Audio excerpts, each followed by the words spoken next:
আসসালামু আলাইকুম ওয়া রাহমাতুল্লাহি ওয়া বারাকাতুহু। সম্মানিত দেশবাসী, আমি cancer specialist doctor SM. Sarwar. বিশেষ করে আপনারা জানেন যে মরণবিধি ক্যান্সার, সারা ওয়ার্ল্ডের ডাক্তাররা বলেন যে ক্যান্সার, কিডনি, থ্যালাসেমিয়া এই 4টি রোগ হলো মরণবিধি। এই 4টি রোগে আক্রান্ত হলে সাময়িকভাবে চিকিৎসা চলে, চিকিৎসা করতে করতে একসময় রোগীর মৃত্যু হয় এবং চিকিৎসার প্রতি মাসে কয়েক লক্ষ টাকা প্রয়োজন হয়।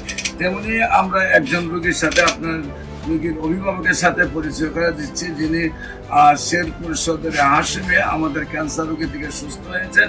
আমরা তার ভাই মুস্তাফিজুর রহমান ভাই, আমরা মুস্তাফিজ ভাইয়ের লাগে পরিচয় হচ্ছি এবং আমরা তার ভাইয়ের রোগীর গল্পটা তার কাছ থেকে শুনি। মুস্তাফিজ ভাই, মূলত উনি ক্যান্সার রোগে আক্রান্ত হওয়ার পরে বিভিন্ন চিকিৎসা করার পরে উনি ইন্ডিয়া যাওয়ার উদ্যোগ নিয়েছিলেন। তো বাংলাদেশের ডাক্তাররা বলছে যে আপনার যে পজিশন এখন আছে এতে ইন্ডিয়া যে লাভ নেই। হয়তো বা ওনাকে এভাবে বলে না, ওনার আত্মীয় স্বজন বা আমাদেরকে এভাবে বলেছে যে ইন্ডিয়া যে লাভ নেই, হয়তো ওনার এইটাই শেষ সময়। পরবর্তীতে আমি ডাক্তার এস.এম. সারওয়ারের সাথে যোগাযোগ করে তার চেম্বারে নিয়ে আসি এবং এখান থেকে ঔষধ খাওয়ার পরে প্রথম 1-2 সপ্তাহে উনি অনেকটাই সুস্থবোধ মনে করছেন এবং পরবর্তী মাস উনি নিজেই সেই ঔষধ দিচ্ছেন এবং সম্পূর্ণভাবে ক্যান্সার থেকে উনি মুক্ত হয়েছেন।